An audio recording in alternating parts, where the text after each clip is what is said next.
Jesus, the desert, and the three temptations. Jesus was born in Bethlehem to Mary and Joseph. He grew up in Nazareth, and as a young man, he taught others about God's love. Jesus asked his friend John to baptize him. When he did this, a dove appeared, and it came down to Jesus. The dove was telling others that Jesus was the chosen one.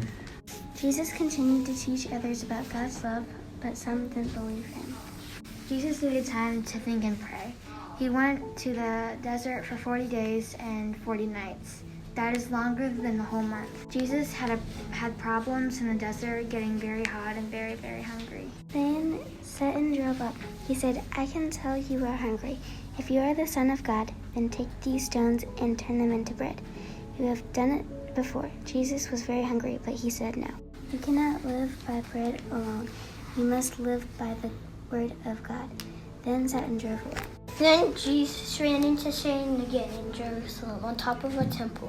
Satan was sitting right there and said, "If you are truly the Son of God, then jump off this building and you will be pulled by angels. You will not even break anything." Jesus said, "No, you do not test the word of God." Satan went away for the second time. Satan then took Jesus to the highest mountaintop, telling him he would give him gold in his hand and all the riches of the cities they could see from the top of the mountain. Satan wanted Jesus to worship him only. Jesus said, "No, God says we are to only worship him." Satan was defeated a third time. Jesus had passed all three tests. Angels then came down to care for Jesus.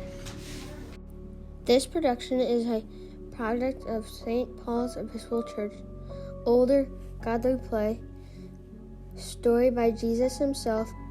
Clay characters by Jack C., Gus, Lucy, Henry, Jack K., and Sadie. Narrative readings by Lucy, Bella, Brooklyn, Henry, Jack C., and Gus. Produced by God's love and hope for a kind and better world.